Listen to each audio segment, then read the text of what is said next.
Many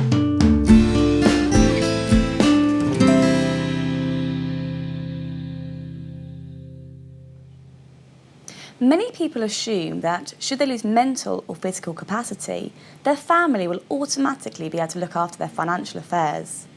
I'm here with Ruth Meyer, an associate solicitor at Boyce Turner. Ruth, is this really the case? It's not the case, and it's a very common assumption.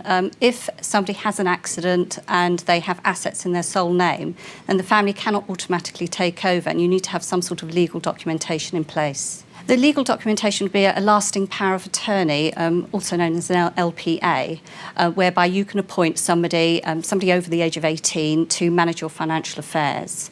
And once that's in place, then they can act on your behalf. Will this also include decisions about your health and personal welfare?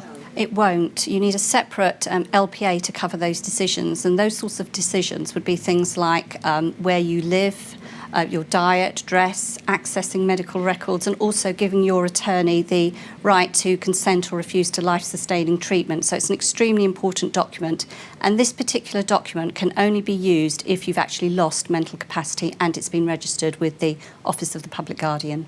In what situations might an LPA prove vital?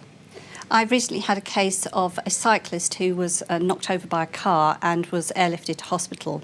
He'd actually suffered a serious brain injury, and his parents were unable to access his bank account or deal with his mortgage. Fortunately, he recovered enough to be able to complete both types of LPAs, which meant that he now has peace of mind, and he knows that there will always be somebody there to deal with his finances or his personal welfare if anything else should happen to him. At what points in life should people consider writing up an LPA? You can take out an LPA as soon as you've reached the age of 18 and you've got the required level of mental capacity. So it's really never too early to take out an LPA, but equally you should never leave it too late. If you do leave it too late and you don't have the level of mental capacity to understand the document, then you have to arrange to go through the Court of Protection and have a deputy appointed. And that's an extremely onerous process, and it's very, very time-consuming and expensive, and something that you'd want to avoid. So what things do people need to consider? Well, the process is quite time-consuming. There's quite a lot of paperwork involved. In fact, though, the paperwork has reduced slightly from the 1st of October 2009 because they've reduced the amount of paper within the forms themselves. However, you need to consider who you're going to appoint as your attorney, how they're going to act. You also need to consider for those forms who you would want to appoint as your certificate provider.